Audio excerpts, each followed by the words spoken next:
Good morning student. मैं सुनील सैनी आप सभी का अपने YouTube चैनल पर हार्दिक स्वागत करता हूं। आज की इस क्लास में हम स्टडी करेंगे विद्युत द्विध्रुव के कारण अक्ष या अनुदैर्ध्य स्थिति पर विद्युत क्षेत्र की तीव्रता।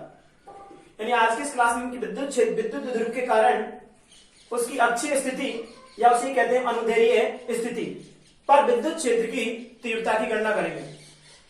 तो जब हमने कहा विद्युत द्विध्रुव के कारण उसके अक्ष पर विद्युत क्षेत्र की तीव्रता निकालनी है, तो देखो अगर क्या मानते हैं, एक विद्युत द्विध्रुव लेते हैं, एक विद्युत द्विध्रुव के लिए क्या लेते हैं, एक विद्युत द्विध्रुव ए बी लेते हैं। एक विद्युत द्विध्रुव लिया हमने ए बी, जिस पर आवेश क्रमशः माइनस क्यू और प्लस क्यू रखते हैं। एक विद्युत द्विध्रुव लिया हमने ए बी, जिस पर आवेश माइनस क्यू तथा प्लस क्यू रखते हैं, और जिनके मध्य दूरी कितनी लेते हैं भाई, 2l। जिनके मध्य दूरी कितनी लेते हैं, 2l। यानी विद्युत द्विध्रुव ए बी जिस पर आवेश माइनस क्यू और प्लस क्यू है, जिनके मध्य दूरी कितनी है, 2l। तो इसका मध्य बिंदु लेते हैं यहां पर o। इसका मध्य बिंदु क्या लेते हैं, o। उससे इधर दूरी कितनी हो जाएगी भाई, l आधी हो जाएगी, इधर भी कितनी हो जाएगी, l। क्योंकि टोटल दूरी 2l है, तो अपने पास o से a तक की दूरी कितनी हो जाएगी, l, और o से b तक की दूरी भी कितनी हो जाएगी, l। ये हो गया हमारा विद्युत द्विध्रुव। अब देखो इसके कारण क्या है, उसमें इसकी अक्षीय स्थिति। देखो अक्षीय स्थिति क्या होती है कि विद्युत द्विध्रुव के जो आवेश हैं, विद्युत द्विध्रुव के क्या है, आवेश, उनको मिलाने वाली है, उनको उनसे होकर गुजरने वाली रेखा, उनसे होकर गुजरने वाली रेखा क्या कहलाएगी, उसका अक्ष। तो देखो ये आवेश है, उनसे होकर गुजरने वाली रेखा होगी। लेकिन देखो इधर अक्ष हम जानते हैं, बताया था हमने पिछली क्लास में कि विद्युत द्विध्रुव के कारण जो विद्युत द्विध्रुव होता है उसकी दिशा होती है, वो क्या होती है, माइनस क्यू से प्लस क्यू की ओर होती है। हमने बताया था विद्युत द्विध्रुव की दिशा क्या होती है, माइनस क्यू से प्लस क्यू की ओर। तो इसका अक्ष भी क्या होगा, माइनस क्यू से प्लस क्यू की ओर इस रेखा को बढ़ाते हैं, तो ये क्या होगा इसका अक्ष। आप देखो क्या करते हैं, इसके मध्य बिंदु ओ से स्मॉल आर दूरी पर, इसके मध्य बिंदु ओ से स्मॉल आर दूरी पर इसके अक्ष पर एक बिंदु पी लेते हैं। इसके अक्ष पर क्या लेते हैं, बिंदु पी, जिस पर क्या करनी है, हमें विद्युत क्षेत्र की तीव्रता ज्ञात करनी है। तो देखो जब क्या लिया भाई हमने कि चित्रानुसार एक विद्युत द्विध्रुव ए बी है, जिस पर आवेश क्रमशः माइनस क्यू तथा प्लस क्यू स्थित है, तथा जिनके मध्य दूरी कितनी है, 2l। जिसके मध्य बिंदु ओ से स्मॉल आर दूरी पर उसके अक्ष पर एक बिंदु पी स्थित है। जिसके मध्य बिंदु ओ से स्मॉल आर दूरी पर उसके अक्ष पर क्या एक बिंदु पी स्थित है, जिस पर विद्युत क्षेत्र की तीव्रता ज्ञात करते हैं। आप देखो भाई विद्युत क्षेत्र की तीव्रता के लिए बिंदु पी पर क्या रखते हैं, प्रेक्षण आवेश रख देते हैं Q0। एक प्लस क्यू आवेश क्या रख देते हैं, प्रेक्षण आवेश प्लस Q0, ये प्रेक्षण आवेश है। अब देखो भाई प्लस क्यू है, इसके कारण यदि बिंदु पी पर हम विद्युत क्षेत्र की तीव्रता निकालें तो ये प्लस है, और प्रेक्षण आवेश पर भी कैसा है, प्लस। ये एक दूसरे को प्रतिकर्षित करेंगे, तो इसके कारण बल की दिशा होगी वो कहां होगी, बाहर की ओर। बल की दिशा कहां होगी, बाहर की ओर। और हमने कहा था क्या कि जो विद्युत बल की दिशा होती है या स्थिर विद्युत बल की दिशा होती है वो क्या होती है, विद्युत क्षेत्र की दिशा होती है। तो प्लस क्यू के कारण जो विद्युत क्षेत्र की दिशा होगी मान लें कितनी, E1, वो कहां होगी, बाहर की ओर। तथा माइनस क्यू के कारण देखो बिंदु पी पर विद्युत क्षेत्र की तीव्रता निकालने के प्लस है, ये माइनस है, क्या करेगा, आकर्षण बल लगेगा। तो आकर्षण बल कहां लगेगा, अंदर की ओर। तो आकर्षण बल जब अंदर की ओर होगा तो विद्युत क्षेत्र की तीव्रता भी कहां कार्य करेगी, अंदर की ओर। तो विद्युत क्षेत्र की तीव्रता मान ली हमने माइनस क्यू आवेश कारण कितनी, E2। तो देखो प्लस क्यू का आवेश के कारण बिंदु पी पर विद्युत क्षेत्र की तीव्रता E1 बाहर की ओर, तथा माइनस क्यू आवेश के कारण बिंदु पी पर विद्युत क्षेत्र की तीव्रता कहां होगी, अंदर की ओर। अब देखो विद्युत क्षेत्र की तीव्रता याद करने के लिए हमें आवेशों से और बिंदु की क्या चाहिए होती है, दूरी। तो हम देखो क्या करते हैं, इस प्लस क्यू आवेश से बिंदु पी की दूरी ज्ञात करते हैं। देखो प्लस क्यू से बिंदु पी की दूरी कितनी होगी, यदि टोटल दूरी है ओ से कितनी, पी तक आर, तो यदि आर में से एल को माइनस करते हैं तो दूरी कितनी हो जाएगी भाई, इस बीपी के बराबर। तो देखो यहां से और पी तक की दूरी कितनी हो जाएगी भाई, आर माइनस एल, कितनी होगी, आर माइनस एल। ऐसे ही हम माइनस क्यू से बिंदु पी की दूरी ज्ञात करते हैं। तो देखो ओ तक दूरी कितनी है, आर, उसमें एल और जोड़ दें तो क्या आ जाएगी, आर प्लस एल। तो ए से और बिंदु पी तक की दूरी कितनी जाएगी, R plus L, R plus L. तो ये हो गया भाई बिंदु पी की दूरी। अब देखो इसकी भाषा, इसकी लैंग्वेज लिखते हैं कैसे देखो इजी भाषा लिख सकते हैं कैसे कि देखो चित्रानुसार एक विद्युत ध्रुव ए बी है, चित्रानुसार एक विद्युत ध्रुव ए बी है जिस पर आवेश क्रमशः माइनस क्यू तथा प्लस क्यू स्थित है, जिस पर आवेश क्रमशः माइनस क्यू तथा प्लस क्यू स्थित है, जिनके मध्य दूरी 12 है, जिनके मध्य दूरी कितनी है 12, जिसके मध्य बिंदु से स्मॉल आर दूरी पर उसके अक्ष पर एक बिंदु पी स्थित है, जिसके मध्य बिंदु से स्मॉल आर दूरी पर उसके अक्ष पर एक बिंदु पी स्थित है, जिस पर विद्युत क्षेत्र की तीव्रता ज्ञात करते हैं, जिस पर क्या ज्ञात करते हैं विद्युत क्षेत्र की तीव्रता। प्लस क्यू आवेश कारण विद्युत क्षेत्र की तीव्रता E1 का है बाहर की ओर तथा माइनस क्यू आवेश कारण विद्युत क्षेत्र की तीव्रता E2 का है अंदर की ओर। तो देखो सबसे पहले हम निकालेंगे प्लस क्यू आवेश कारण बिंदु P पर विद्युत क्षेत्र की तीव्रता E1। तो देखो क्या करते भाई, प्लस क्यू आवेश, प्लस क्यू आवेश के कारण बिंदु P पर विद्युत क्षेत्र, P पर विद्युत क्षेत्र या विद्युत क्षेत्र की तीव्रता कितनी मानेंगे, प्लस क्यू आवेश कारण E1। हम जानते हैं बिंदुवत आवेश के कारण विद्युत क्षेत्र की तीव्रता का फॉर्मूला है K Q upon are square, के क्यू अपॉन कितना आर स्क्वायर। तो देखो E1 बराबर कितना जाएगा के क्यू अपॉन दूरी कितनी होगी भाई प्लस क्यू से P की आर माइनस एल, तो आर माइनस एल का क्या कर देंगे यहाँ पर स्क्वायर। तो प्लस क्यू आवेश के कारण बिंदु P पर विद्युत क्षेत्र की तीव्रता E1 कितनी होगी भाई के Q upon R minus L का स्क्वायर। समीकरण नंबर दे दिया फर्स्ट। सिमिलरली क्या करते हैं, माइनस क्यू आवेश कारण बिंदु P पर क्या निकालते हैं विद्युत क्षेत्र की तीव्रता। तो देखो माइनस क्यू आवेश के कारण बिंदु P पर विद्युत क्षेत्र, P पर क्या निकालना है विद्युत क्षेत्र, विद्युत क्षेत्र की तीव्रता ज्ञात करते हैं कितनी है भाई E2। तो देखो E2 वेक्टर लगा दे, यहां पर भी क्या लगा सकते हैं वेक्टर, इक्वल टू देखो कितना जाएगा माइनस क्यू का निकाल कर कितना जाएगा माइनस कितना जाएगा भाई के क्यू अपॉन दूरी कितनी यहां पर आर प्लस एल, तो देखो कितना जाएगा आर प्लस एल का स्क्वायर। लेकिन हम विद्युत क्षेत्र की तीव्रता क्या लेते हैं परिमाण, तो mod of E2 vector equal to कितना होगा भाई E2 इक्वल टू कितना होगा K Q upon R plus L का होल स्क्वायर। समीकरण नंबर कितना देते हैं इसको भाई 2। ये निकाली भाई अपने पास माइनस क्यू आवेश के कारण बिंदु P पर विद्युत क्षेत्र की तीव्रता। आप देखो दरवी यहां पर क्या करते हैं परिणामी विद्युत क्षेत्र की तीव्रता निकालनी है बिंदु P पर, बिंदु P पर क्या क्या करनी है परिणामी विद्युत क्षेत्र की तीव्रता। तो देखो दोनों की दिशा विपरीत है, E1 बाहर की ओर है E2 का है अंदर की ओर। तो देखो यहां पर एक चीज हमें दिखती है कि E1 है उसमें दूरी r माइनस एल है, r माइनस एल, और यहां पर E2 में क्या है r प्लस एल। जो r माइनस एल है वो r प्लस एल से कैसी है कम। देखो क्या है चूंकि r minus L is less than कितनी है भाई r प्लस एल, यानी कहने का मतलब है r माइनस एल का मान कम है और r प्लस एल का मान ज्यादा है, तो कम का भाग देंगे तो कैसा मान प्राप्त होता है अधिक। इसका मतलब क्या है, इसलिए क्या हो जाएगा भाई E1 ग्रेटर देन कितना हो जाएगा E2, यानी E1 का मान कैसा होगा अधिक होगा किससे E2 से। इसलिए बिंदु P पर परिणामी विद्युत क्षेत्र की तीव्रता लोग क्या ज्ञात करते हैं भाई, बिंदु P पर परिणामी विद्युत क्षेत्र, परिणामी विद्युत क्षेत्र या परिणामी विद्युत क्षेत्र की तीव्रता क्या हो जाएगी भाई E equal to E1 minus E2, E equal to कितना जाएगा E1 माइनस E2। समीकरण 1 व 2 से किसके मान रख देते हैं E1 और E2 के रख देंगे भाई, समीकरण 1 व 2 से मान रखने पर,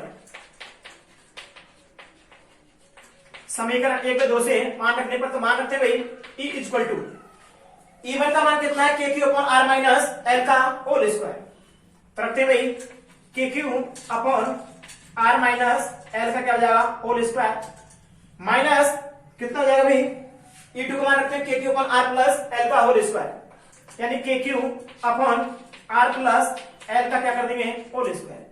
देखते हैं आगे दोनों में से के क्यू क्या आ रहा है कॉमन, तो के क्यू कॉमन ले लेते हैं। E इक्वल टू क्या होगा के क्यू हमने कॉमन निकाला कितना बचेगा भाई 1 अपॉन आर माइनस एल का क्या हो जाएगा होल स्क्वायर माइनस कितना हो जाएगा K Q upon R plus sorry K Q तो कॉमन निकाल लिया हमने 1 अपॉन कितना बचेगा आर प्लस एल का होल स्क्वायर। आप देखो लघुत्तम लेते हैं आर माइनस एल का स्क्वायर और आर प्लस एल का स्क्वायर, तो देखो क्या बचेगा, के क्यू तो हमने बाहर कॉमन निकाल ही रखा है। लघुत्तम लेते हैं कितना भाई इसका, आर माइनस एल का होल स्क्वायर और आर प्लस एल का होल स्क्वायर, तो देखो कितना आएगा, आर प्लस एल का होल स्क्वायर माइनस कितना आएगा, आर माइनस एल का होल स्क्वायर।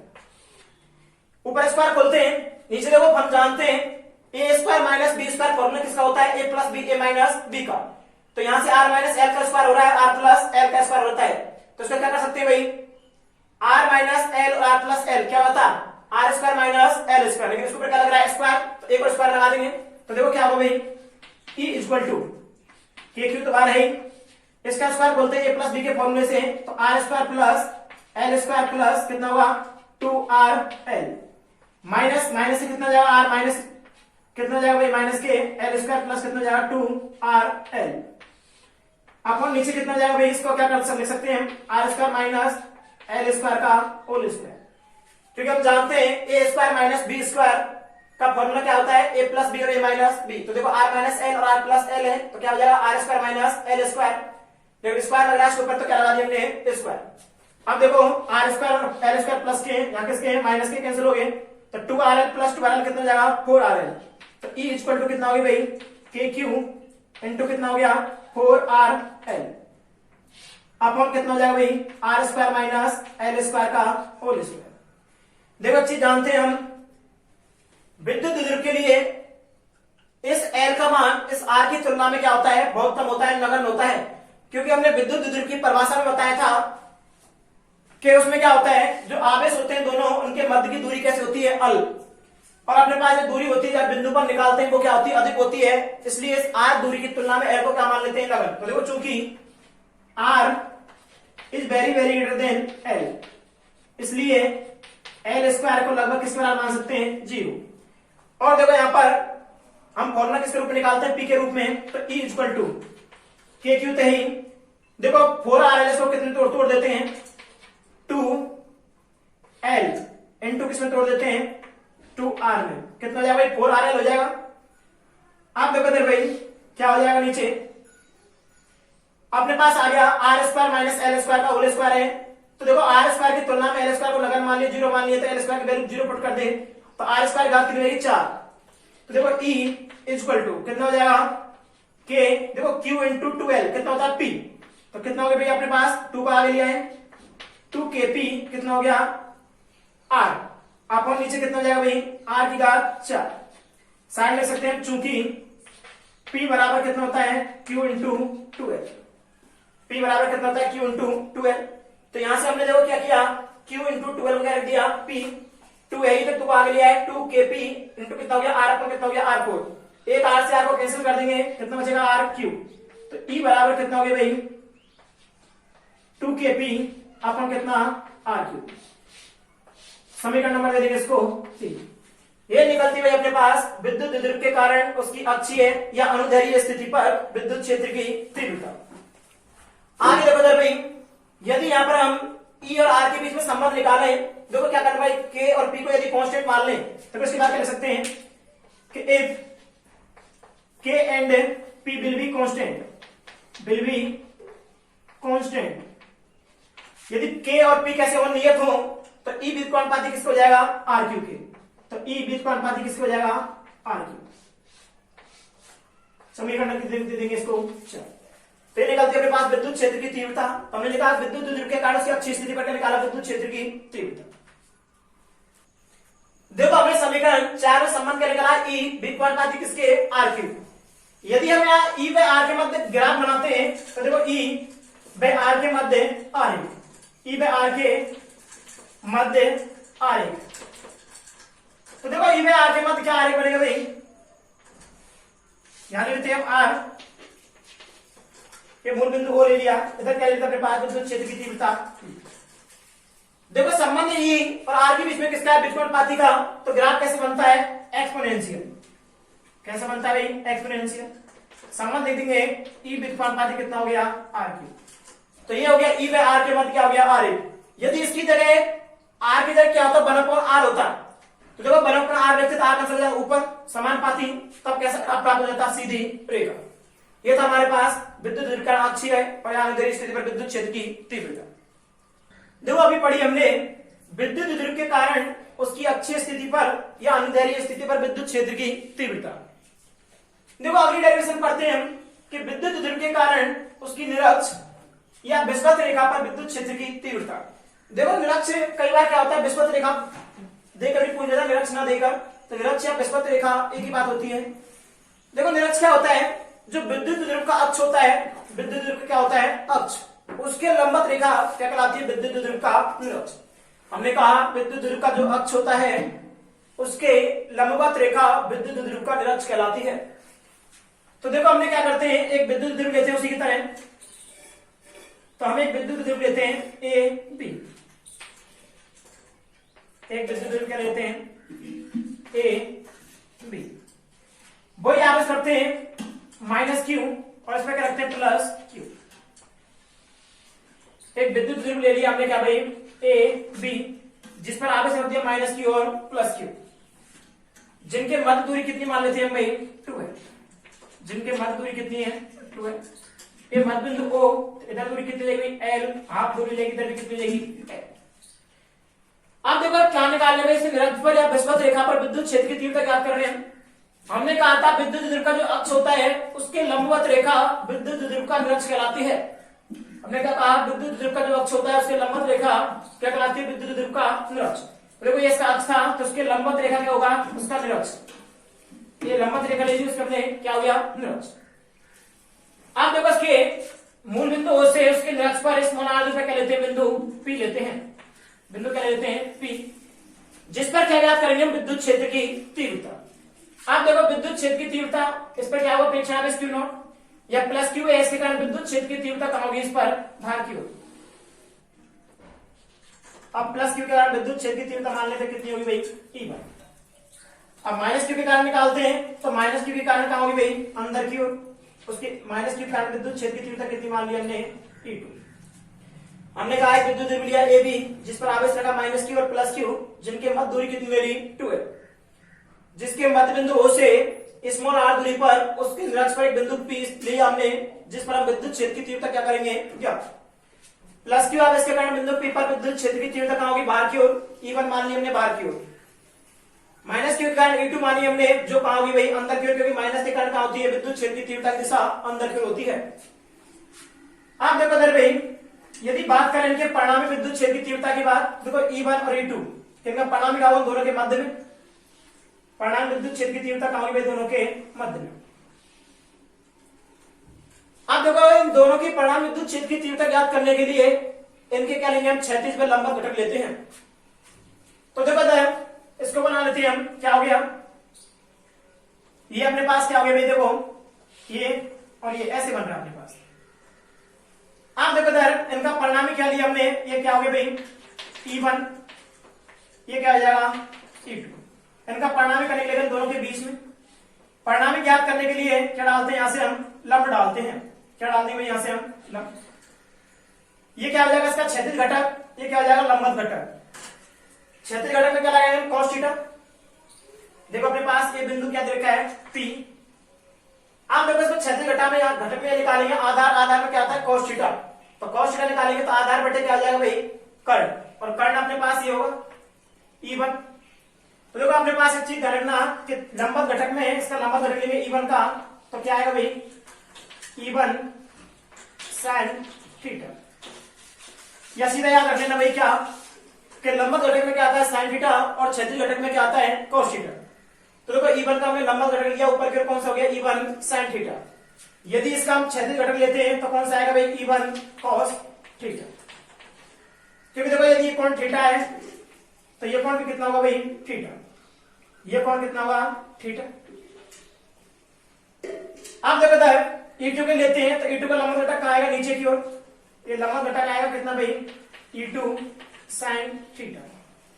यदि क्षैतिज घटक की बात करें, क्षैतिज घटक इधर ही आएगा, तो क्षैतिज घटक क्या होगा भाई E2 cos थीटा। तो ये क्या होगा क्षैतिज घटक। देखो इसकी भाषा लिख सकते हैं क्या कि चित्रानुसार एक विद्युत ध्रुव AB है, चित्रानुसार क्या है विद्युत ध्रुव AB, जिस पर आवेश क्रमशः माइनस क्यू तथा प्लस क्यू स्थित है।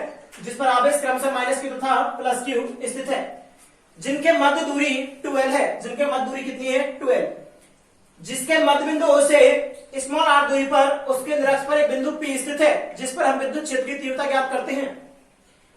अब देखो विद्युत क्षेत्र की तीव्रता ज्ञात करने के लिए प्लस क्यू आवेश कण बिंदु P पर विद्युत क्षेत्र तीव्रता इवन बाहर की ओर होगी और माइनस क्यू कण का होगी अंदर की ओर। परिणाम विद्युत क्षेत्र की तीव्रता ज्ञात करने के लिए इनके लंबवत घटक लिए और कौन से घटक लिए हमने, क्षैतिज घटक। अब देखो सबसे पहले क्या निकालते हैं, प्लस क्यू आवेश के कारण बिंदु P पर क्या निकालते हैं, विद्युत क्षेत्र की तीव्रता। तो देखो भाई लिखते हैं हम प्लस क्यू आवेश के कारण बिंदु P पर विद्युत क्षेत्र की तीव्रता, पर विद्युत क्षेत्र की तीव्रता। देखो प्लस क्यू आवेश कारण विद्युत क्षेत्र की तीव्रता निकालना, हम जानते हैं फॉर्मूला क्या होता है, K Q upon are square. तो देखो आवेश क्यू है तब कितनी विद्युत क्षेत्र माना कि हमने ई वन बराबर कितना जाएगा, के क्यू अपॉन, अब आर स्क्वायर दूरी नहीं, दूरी कितनी है बीपी स्क्वायर, दूरी कितनी हो जाएगी भाई बीपी स्क्वायर। अब किसकी वैल्यू चाहिए हमें, बीपी की। तो देखो त्रिभुज लेते हैं, समकोण त्रिभुज पीओबी, क्या लेंगे भाई, समकोण त्रिभुज, समकोण क्या लेंगे भाई, त्रिभुज पीओबी से, या पीओबी में किससे भाई, पाइथागोरस प्रमेय से। पाइथागोरस किससे भाई, प्रमेय से। देखो पाइथागोरस प्रमेय से क्या होगा भाई, हम जानते हैं क्या निकालना है कर्ण, ये किसका कर्ण होगा, ये क्या होगा इसका आधार, ये क्या होगा इसका लंब। तो कर्ण स्क्वायर इक्वल टू कितना होता है, आधार स्क्वायर प्लस लंब स्क्वायर, यानी बीपी स्क्वायर इक्वल टू, देखो अपने पास क्या होगा, हमने बताया आधार स्क्वायर प्लस लंब स्क्वायर। देखो अपने पास एल स्क्वायर प्लस कितना हो जाएगा, R square, L square plus कितना हो गया भाई, आर स्क्वायर। यदि यहां से हम किसकी वैल्यू निकाले भाई, बीपी स्क्वायर की वैल्यू आ गई अपने पास, बीपी स्क्वायर की वैल्यू बाहर रखते हैं, तो ई वन इक्वल टू कितना हो जाएगा भाई, के क्यू अपॉन कितना हो जाएगा, आर स्क्वायर प्लस कितना, L square plus R square, L square plus कितना हो गया, आर स्क्वायर। ये विद्युत क्षेत्र की तीव्रता निकल गई प्लस क्यू आवेश के कारण। समीकरण दे दिए कितना, 1। देखो सिमिलरली हम किस कारण निकालेंगे, माइनस क्यू आवेश कारण। तो देखो माइनस क्यू आवेश के कारण बिंदु P पर विद्युत क्षेत्र की तीव्रता, विद्युत क्षेत्र की तीव्रता। देखो माइनस क्यू आवेश कारण बिंदु P पर विद्युत क्षेत्र की तीव्रता, माइनस क्यू आवेश कारण बिंदु P पर विद्युत क्षेत्र की तीव्रता। देखो माइनस क्यू आवेश कारण बिंदु P पर विद्युत क्षेत्र की तीव्रता कितनी माना कि हमने, E2। देखो E2 बराबर कितना होगा भाई, के क्यू, फॉर्मूला होता है कितना जाएगा भाई, के क्यू अपॉन दूरी कितनी जाएगी, एपी स्क्वायर, एपी क्या हो जाएगी स्क्वायर। लेकिन देखो दर जितनी बीपी होगी उतनी क्या होगी भाई, एपी। तो क्या लिख सकते हैं, चूंकि एपी बराबर कितना, बीपी बराबर कितनी दे रखी निकाली हमने, एल स्क्वायर प्लस कितनी, आर स्क्वायर। तो वैल्यू रख देते हैं, E2 इक्वल टू कितना आ जाएगा भाई, के क्यू अपॉन कितना आएगा, R square plus L square. समीकरण नंबर कितना दे इसको, 2। देखो समीकरण 1 और 2 से दोनों की वैल्यू कैसी है, समान, यानी समीकरण किससे भाई, 1 व 2 से। देखो समीकरण 1 व 2 से क्या जाएगा, mode of E1 equal to कितना जाएगा, मोड ऑफ E2। कहने का मतलब है E1 व E2 दोनों के परिमाण कैसे हैं, समान। तो देखो समीकरण 3 से स्पष्ट है कि विद्युत क्षेत्र की तीव्रता E1 व E2 के परिमाण कैसे हैं, समान, लेकिन दिशा देखो कैसी होगी, भिन्न भिन्न, इसलिए इनके लंबवत व क्षैतिज घटक लेते हैं। तो देखो क्या होगा, इनके क्या लिखेंगे, विद्युत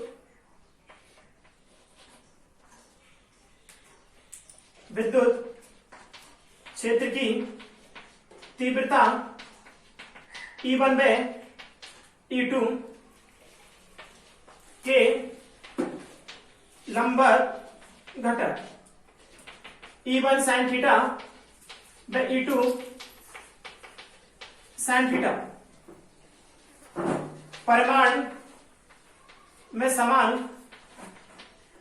व दिशा में विपरीत होने के कारण निरस्त हो जाते हैं। देखो यहां पर E1 sin थीटा और E2 sin थीटा परिमाण में समान लेकिन दिशा में कैसे होंगे, विपरीत, इसलिए क्या होते हैं, निरस्त।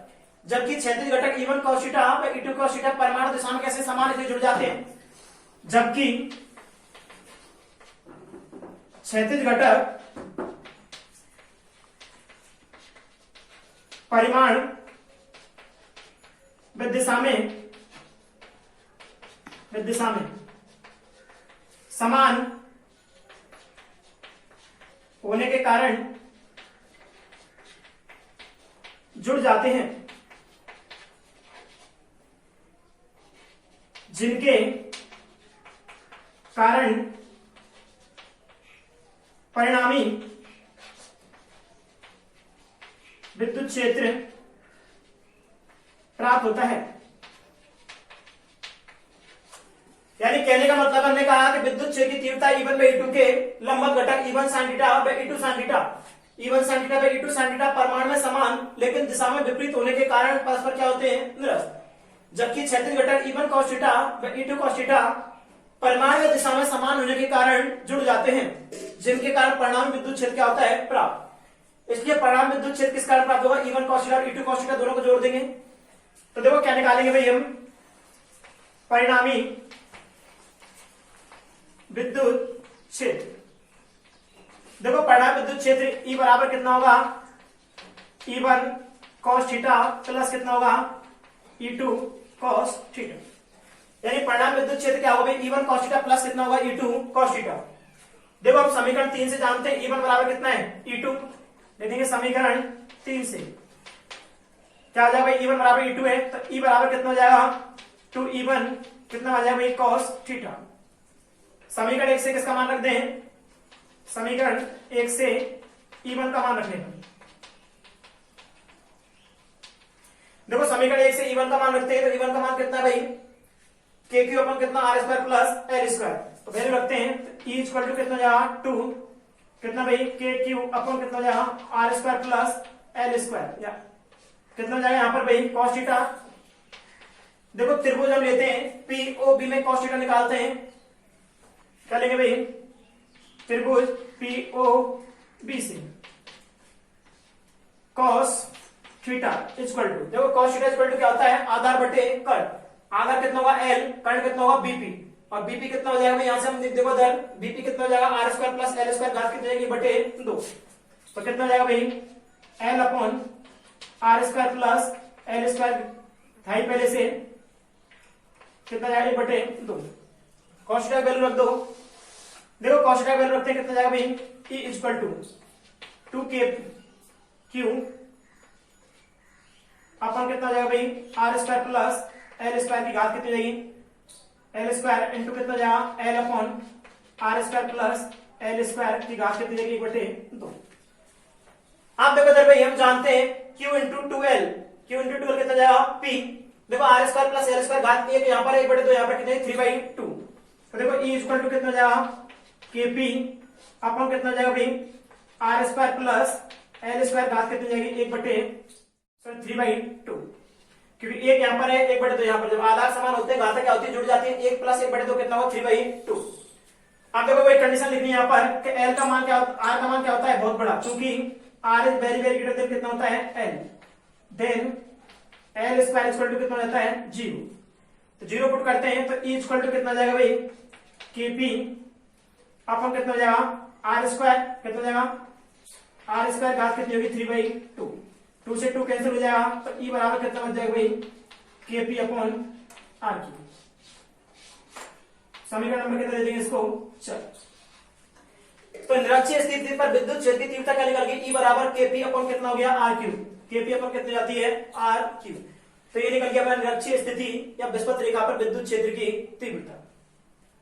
देखो समीकरण 4 से देखा हमने कि निरक्ष पर विद्युत क्षेत्र तीव्रता का फॉर्मूला है E बराबर KP अपॉन कितना RQ। तो देखो यदि या इफ यदि K एंड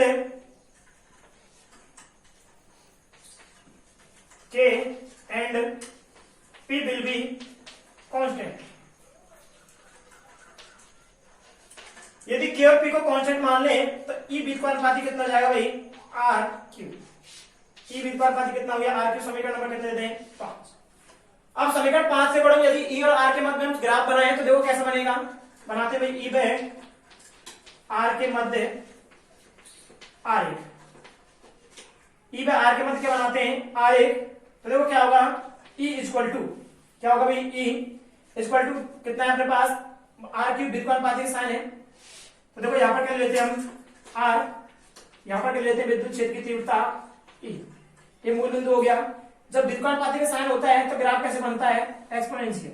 ग्राफ क्या हो जाएगा, ई बीजगणित आर क्यूब। तो देखो हमने देखा कि अक्षीय स्थिति पर विद्युत क्षेत्र की तीव्रता का फॉर्मूला क्या आया था, 2kp/r3, और निरक्षीय स्थिति पर क्या है, kp/r3।